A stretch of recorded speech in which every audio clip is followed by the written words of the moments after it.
good morning, and welcome to Rise and Shine. I'm Sammy Hoffman. And I'm Sunny Sivakumar. Today, we're talking end-of-year festivities and kicking off to the summer. And I'm looking outside and I'm seeing the summer sun, but unfortunately, it's a little too cold for my taste. Yeah, it kind of seems like the summer in Alaska, which I live in North Carolina. Not really here for.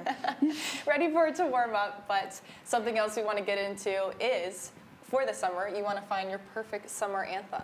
Yep. Our pit reporter, Margaret Hungate, asked students in the pit what they're listening to this season. Maggie? Thank you guys. It's Maggie on the pit today, asking students what their song of summer 2024 is and why.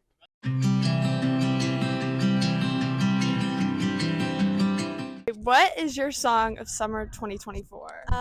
Total Eclipse of My Heart by Bonnie Tyler. And why is it your song of the summer? I think it's because I'm really an old soul, and I really like Whitney Houston and all these good 90s songs, and it really resonates to me. I don't know why. Maybe it just it gives me a lot of the hopeless romantic, and just me being a whole book talk girly, and just it just hits different. My song of the summer is Mountain to Valley by House Fires, because on the mountain and on the valley, I cannot escape God's love. And that's what this summer is about to be like. My song of the summer is Cruel Summer by Taylor Swift because it's so upbeat and fun. My song of the summer is Next Semester by 21 Pilots because I'm seeing them live soon and I'm really excited for that. Murder on the Dance Floor by Sophie Ellis Baxter because it's so fun and it gets me grooving. My song of the summer is Stars Align by Majid Jordan and Drake because it sounds nice and I would listen to it a lot. Is Blue Ridge June by Sam Birchfield because it's good. Well, you heard it here. A bunch of different songs, a bunch of good music. Definitely go out and listen to them. Personally, my song of the summer is gotta be I Can Do It With a Broken Heart by Taylor Swift from her new album, Tortured Poets Department. Came out on Friday. But enjoy summer 2024, everyone. Back to you guys. Yes, Maggie, I'm so glad that you brought up the Tortured Poets Department because I think it is the album of the summer for so many people. I'm getting all sorts of texts about it. I mean, 31 songs. It's a lot to choose from. I love Taylor, and an 11th studio album is amazing, especially because it's basically been the soundtrack to my childhood. But I don't know how I feel about it. I still have to listen to more, honestly. Yeah, I have to say, I got through 21 songs, and I was like, oh my gosh, I still got 10 more to go. Yeah. They do blur together, I think, a little bit. There's this very similar style all throughout, but I mean, I'm always impressed by how much she keeps reinventing herself and staying relevant. So. And I do like the single Fortnite. I do think that's a grower on you. I think that's my favorite so far with Post Malone. That's a good one. And we've got not only pop music news, but also musical theater news because young heartthrobs are taking over Broadway. The latest casting is Romeo and Juliet, who casted Kit Connor from Heartstopper, and Rachel Zegler. She's been in all sorts of things recently. The latest is Ballad of Songbirds and Snakes. They aren't the only ones, though. We have also got Joe Locke, also from Heartstopper. He's been in Sweeney Todd since January. He took over the Stranger Things star. And then we also have Somewhere I Turned Pretty's Lola Tung. She was in Hadestown since February. So it's really crazy to see all these Gen Z stars just taking over the Broadway scene. I'm curious how it'll play out. It is. I'm going to see Hadestown over the summer. I'm very excited. I'm so jealous. Not with Lola Tung, but I do think it's interesting because I think it brings in a new audience for Broadway, not just people who are already theater kids. Yeah, hopefully I'll bring in some more people as a theater kid myself. And if we're on Broadway, we have to mention that the UNC Popper Players did perform Heathers this weekend. We need to give them a little shout out. Yes, they had sold out performances Friday through Sunday. I could not make it, but one of our reporters, W.H. Hayes, did make it, and he gave us the inside scoop. It was directed by Liddy Wade and starred Emma Mack and Reed Weichel. He says he thought it was good. The orchestra needed a bit more practice, but the actors had a great command of the stage, and he loved the interactive portions. He did make it sound really fun, and I wish we had gone and seen it. Yeah, I'm bummed I couldn't go this past weekend, but something I will be doing this weekend is seeing Challengers. I am a huge movie buff, and I have the pass and everything. I have unlimited movies for the month, and I've been waiting for this movie because I have to say I've been like a little less impressed by some of the recent films, like Godzilla vs. Kong, not really my thing, but Challengers, I can't wait to see. Zendaya plays a tennis star, and her husband is also a tennis star, but is trying to kind of revamp his career, and Zendaya is trying to coach him to success. But then another guy enters the picture, and it sounds like a good love triangle. Critics keep praising Zendaya's performance. I cannot wait to see it. Yes, I'm also excited. I don't have a movie pass, but I will spend the money because not only does the movie have a 95% on Rotten Tomatoes, it also has Zendaya, which is all I needed to know going in.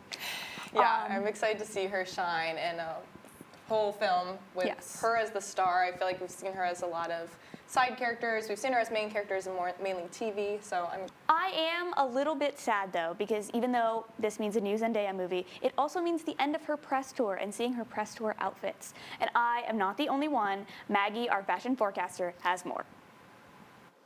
Yes, Sunny, I'm so sad to say goodbye to these looks.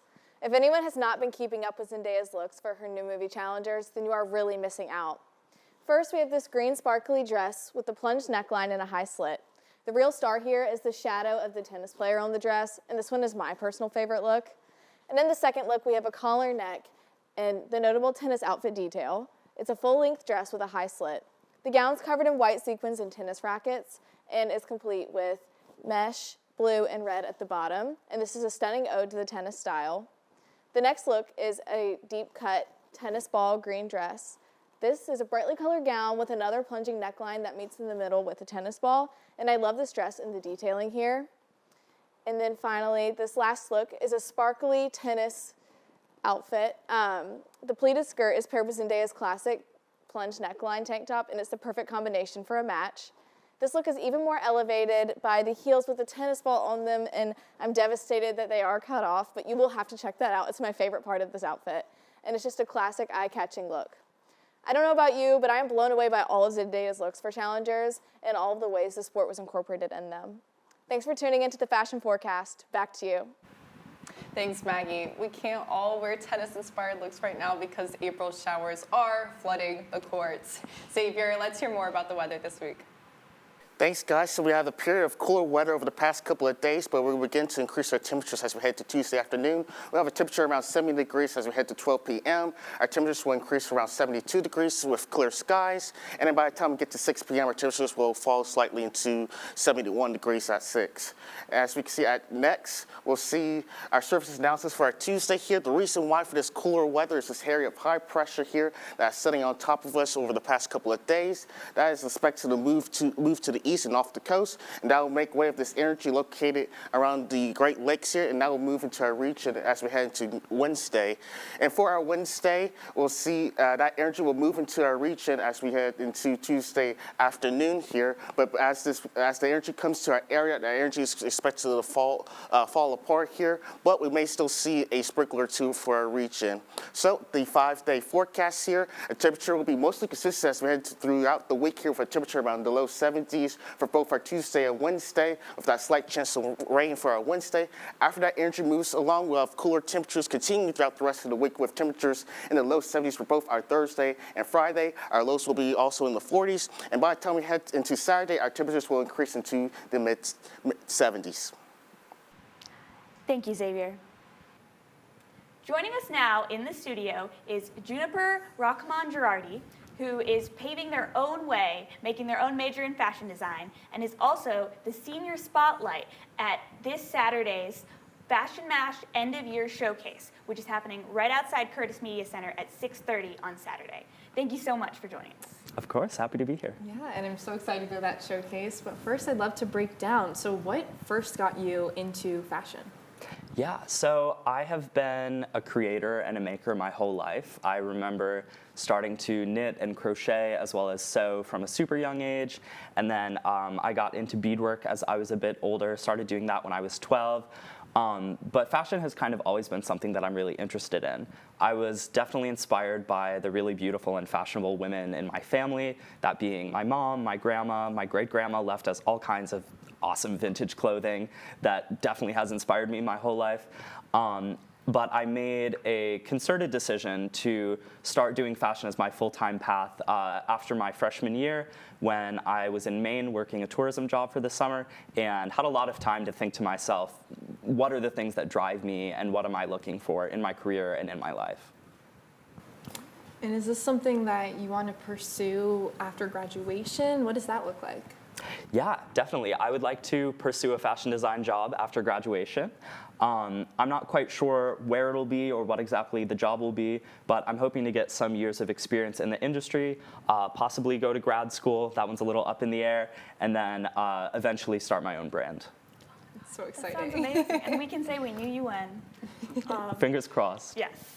As a part of the program, you also got to go to London, and can you tell us more about what that was like? Yeah, so the London trip was a spring break trip organized through the Hussman School, particularly for students in the Fashion Mash program. So Fashion Mash has been around for about 10 years, but this year is the first year that it's actually a certificate concentration within the Mijo School. So this London trip was kind of a chance for us to get an immersive insider's view to the fashion scene in London. Particularly, we were focused on the elements of sustainability in the fashion scene. So we visited a bunch of different stores throughout London, high-end retail stores from Mulberry to Alexander McQueen, where we were kind of brushed off, but that's another thing. And the Stella McCartney store, Stella, of course, being one of the big inspirations for our collection this spring. So we got a look into the fashion industry there and what the key players in London, and around the world for that matter, are doing in terms of sustainability, as well as visited some local shops and studios that are on a smaller scale who are really, really focused on sustainability and have it not as a facet of their company, but really what their companies and their brands are all about. So it was really cool to get that inside view and kind of see the way that people are shaking things up in the industry. And obviously, your designs are made from a bunch of recycled clothing. They're beautiful. What do you want people to feel when they look at them? Yeah, one of the big concepts behind my designs, at least in this collection, Heritage Threads, is that I want people to kind of think differently about what textile waste is and how we can use it.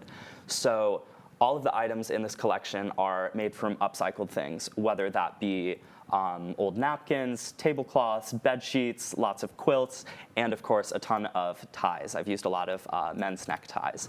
So I want people, when they're looking at this collection, to kind of rethink the ways that we can upcycle and the ways that we can use old materials, old textile materials, and make them into new garments. At the same time, I would also like people to be looking at the collection and think critically in terms of, okay, next time I'm shopping, do I need this garment? And really think about what they're buying and why they're buying it, and think about the whole lifetime of the garment, because when you buy something at the store, it has a huge lifetime, even past you, and I want people to consider that with every single purchase that they're making. Well, that is so special to hear, and later in the show, we are actually going to see some of your designs. I know you brought in 2 models. Yes, I did. I am so excited to see those. So You're not ready. Yeah. I've just seen a little hint in the corner. I can't wait for everyone to see it. But stick with us after the break for more content.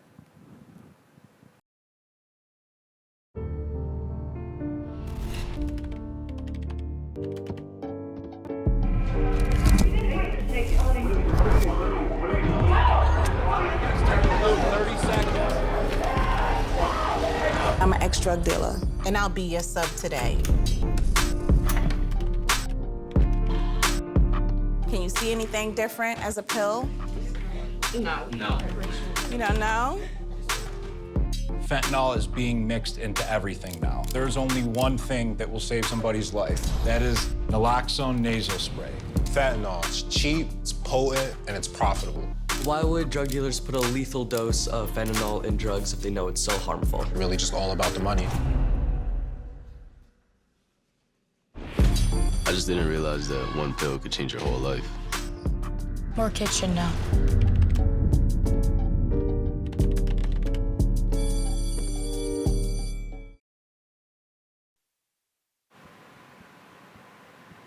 Welcome back to Rise and Shine. There's just so many fun things lined up for the next few months. While it's exciting, it can also get overwhelming for you and your wallet. That's why Maddie Whitaker is back with Money Talks with Maddie to tell us how to have your dream summer vacation without breaking your wallet. Maddie? Good morning, Tar Heels, and welcome back to Money Talks with Maddie, your go-to source for practical personal financial insights and strategies. As we approach the end of the semester, many students will be gearing up for summer vacations in between internships and jobs. It's not like college students are notorious for hefty bank accounts, so how can you plan an awesome trip without breaking the bank? On this week's episode, I'll teach you how to plan a cheap summer vacation. First, choose a budget-friendly destination, maybe something off the beaten path that offers affordable accommodations, food, and activities. Second, try to travel during an off-peak time to get deals on flights and attractions. Third, consider traveling with friends to split costs on accommodations, transportation, and food. This can make your vacation more affordable and more enjoyable. Lastly, don't underestimate the power or the prevalence of a student discount. Take advantage of loyalty programs and credit rewards to save on travel expenses. As you can see, with some smart strategies, you can enjoy a memorable break without draining your bank account. That's all for this week's episode. See you next time on Money Talks with Maddie, and have a great summer, Tar Heels. Thanks, Maddie. Joining us now back in studio is Juniper with 2 of the looks for the upcoming fashion show. Juniper, can you walk us through what these looks are? Totally. So the first look that we're looking at here, this is a tie dress cut on the bias. So each of the individual stripes in this dress is an upcycled menswear tie. All of them are 100% silk. The color has been removed, and then it's re-dyed into this lovely lilac color, as well as adding some lace around. And this is, you'll see a lot of in my collection, these takes on ties and how we can upcycle them. So this is one of my favorite looks out of it. Are tie dresses a new thing? Like, I feel like I've seen that slowly start coming back, or? Yeah, definitely. But dare I say, the way that I'm using ties in my dresses are totally different from anything I've seen online so far. Yeah, I have to agree in my limited knowledge of tie dresses. Thank you. I love it, though. Can you do another, like, spin? I want to see the back, too. Oh, my Yes. gosh. It looks so gorgeous. What made you choose purple as the color for that? Purple's one of my favorite colors. It's kind of quirky and underused, and I wanted to dye it so that all of the ties, because these were every color of the spectrum, I wanted them to have some uniformity to them. I didn't have any purple in my collection yet, and so here it is. Love it. I really love that they're all like so colorful. They feel like perfect for summer or spring, just like really vibrant. Thank you, thank you. And then the second one? Yes, the second look, this is a trench coat I developed out of a quilt that I bought at the Goodwill bins that was very much falling apart. So a lot of the cross-stitching that you see here, some of it is original, but some of it is cross-stitching that I went back in and repaired it. So on the arms, I also used scraps from the rest of the quilt and reassembled them onto navy blue wool suiting sleeves to kind of keep the theme of it going, even though I had ran out of quilts. And how long did it take you to make that? Oh gosh, I think from the patterning to the fitting, the final item, and then figuring out, oh my gosh, what am I gonna do with the sleeves now that I have no more quilt left? Probably about 4 days. And how many pieces are in this collection total? So the collection itself is just about 20 pieces. At the show, I'm going to be showing 10 of the strongest and kind of most unique looks. And what would you say your favorite look is? Ooh. I would say my favorite has got to be a dress which has ties, blue ties, as the bodice of it with some bones in there, so it's very structured, and then the bottom skirt is made out of 3 men's button-up shirts which have been connected together. In the back there's lacelets and lacing and eyelets, so that it kind of has a corseted look to it as well. Wow, well we all gotta go to the show to see it. Yes. I'm so excited. Now, are these gonna be for sale or anything afterwards? Yes, all of them will be for sale afterwards. If you are interested in any piece, you can just send me an email through my website or a DM on Instagram. Put the code on hold for me. Yes. Once I get taller. It's mine. It's actually mine. You are rocking it. Let's see one more walk, the two of you. Yes. I absolutely love it. It's so fun. So can you tell us more, again, when we can see this final show? Yeah, so this is going to be part of the Fashion Mash end of year show. This is my senior spotlight for the collection that I've designed called Heritage Threads. The show is beginning at 6:30 p.m. on Saturday, April 27th, and will be at this brick walkway right in front of Curtis Media Center and Carroll Hall on UNC campus. And look at that off the shoulder, killing it. You can wear multiple ways. And also, if you're watching this, you know exactly where to go to see more. Yes. Well, thank you so much for joining us, Juniper, and thank you to our much. models. You absolutely killed it, and we can't wait to see more at the showcase. Thank you. Stay tuned as we sit down with local comedian Jonah Lewis after the break. How do you know when you've made the right decision? It's the feeling you get in your gut. The one that tells you what's right or wrong. It's the one that says, sure, I can have a drink. Or the feeling that says, okay, I've been drinking. Now what?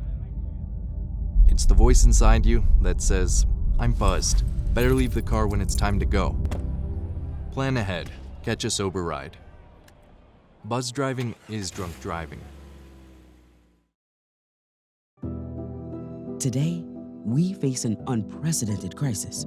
Tens of millions of refugees have been forced from their homes. But you can make a difference. Turn disruption and despair to hope and opportunity. Even small amounts make a big difference. Provide shelter, support, or jobs in your community. The more we understand, the greater sense of belonging we create. Act now. Visit supportcrisisrelief.org. Welcome back. With finals coming up, it's very easy to get overwhelmed with everything that's going on and forget to have fun. But there are still fun things to do in Chapel Hill and Carrboro if you need to relax between finals.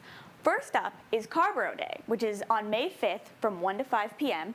It's in between your finals in case you want like a little bit of a breather. There's a bunch of family activities like live music or food vendors. If you want to bring other people, there's crafts and family games. You can really learn about Carrboro, its history, its culture. I don't know that much about it, so I'll have to go. If you want something more relaxing involving animals, you can also go talk to baby goats or just hang out with baby goats. Up until May 5th, you can de-stress and hang out with them at Springhaven Farm in Chapel Hill every Wednesday, Thursday, Friday, and Saturday. And if you don't like goats, there's also pigs, cows, and rabbits, just cute animals. And you can stop by the general store to pick up goodies like stuffed animals of the pets that you pet. It's perfect. Also, if you're more interested in books rather than live animals, you can also go to the Independent Bookstore Days book crawl, which is the last Saturday of April. This is April 27th. The day celebrates independent bookstores all across the country, and a book crawl is kind of like a bar crawl, but instead of drinking, you're reading.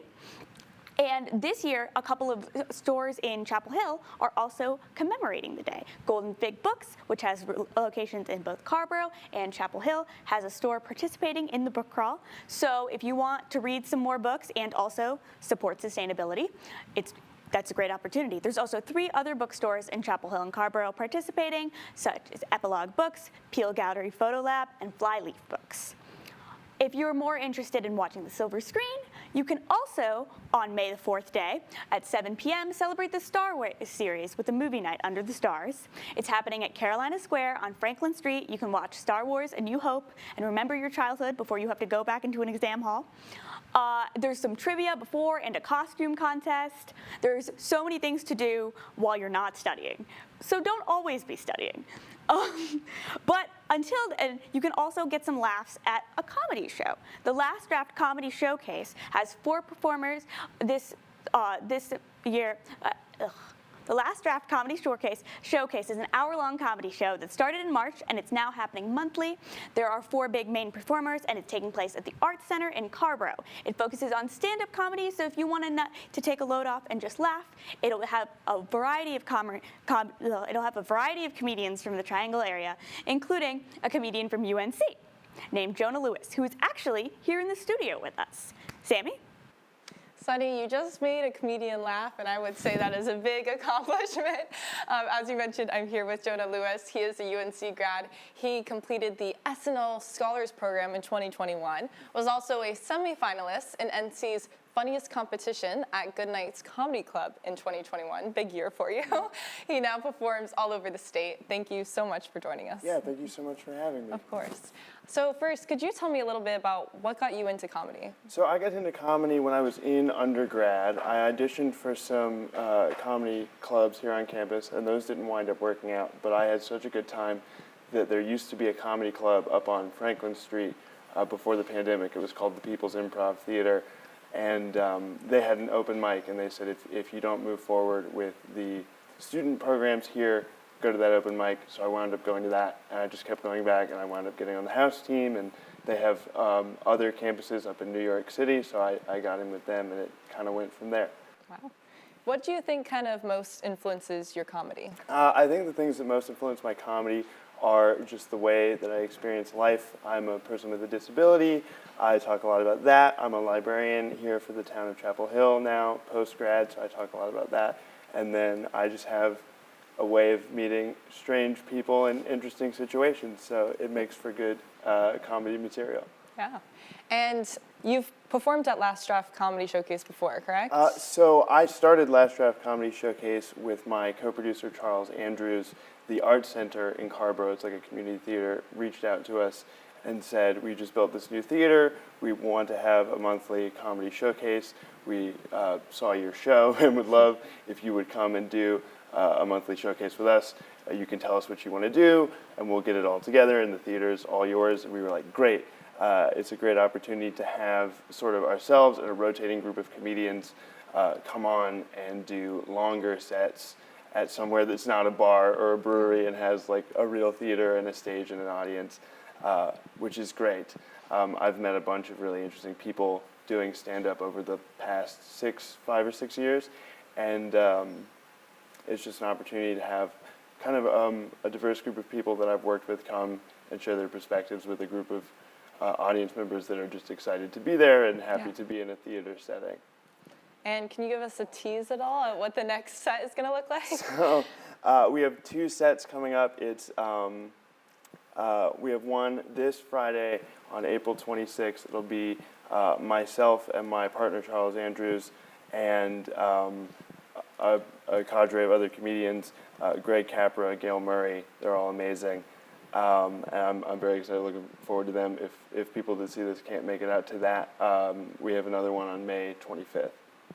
And of course, comedy, it's a fun tool, but it's also a powerful tool. What is like the biggest thing you kind of want people to get out of it? Yeah, I think that stand-up overall, and my stand-up specifically, is just an opportunity for introspection. I tell everyone that does stand-up comedy that should be something that they're looking out for. And I tell people that don't do stand-up comedy that maybe they should try it just one time because they might learn something about themselves, and it's a great way to organize your thoughts on a subject. So I think that in terms of what people should be looking out for, it's sharing that perspective on a topic or something personal to you.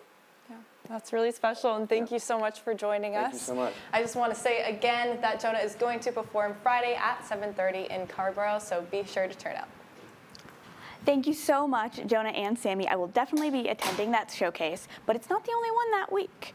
On Wednesday, students from English 408 Composers and Lyricists are performing live at the Pitch at 8 p.m. Their original compositions that they made in the class. Margaret Thornton and Hala Cates are playing us out with their original song, which will be featured at the showcase. It's called The Roan. Take it away and have a great summer. Hi, I'm Maggie. And I'm Hayla. And we're about to play our song, The Roan, which we wrote for our English 408 class taught by Florence Dorr. Yep. And this song, Hayla had the idea for this song, so do you want to talk about it? Sure. The assignment was to have a song based on a metaphor, and our metaphor was a horse for emotions, specifically anger, like, you know, unbridled rage that sort of spurred it. Spurred. Yeah, and sort of like releasing that anger is basically it. Yes. All right. Whenever you're ready. 1, 2, 3.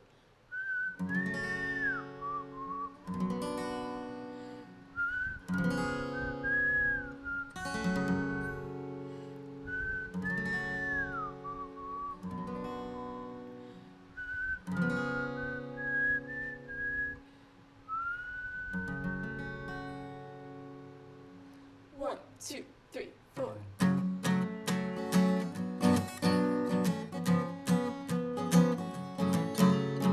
Walking in the park and what do I see? You and Betty Cooper kissing under a tree. When you got home I held it all in, hoping maybe you would never do it again. You did it again, now I'm raring to go. Back in the saddle on my trusty roan. The Derby is here and she's fighting fit, chomping at the bit to let you have it. My bride, oh my race, now I release the reins.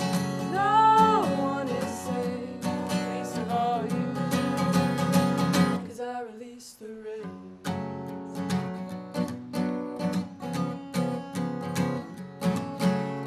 Kicked you out the house, told you leave your key, left you in the dust 'cause my love ain't free. Gallop away, don't never come back, don't need you anymore on my racetrack. My ride, oh my race, now I release the reins. No one is safe, least of all you, 'cause I release the reins. To ride together into the sunset and talk for hours about moving out west. I wish you could say that I loved you still, but now I wish you were dead. My bride, oh my rage, now I release the reins. No one is safe, least of all you, 'cause I release the reins.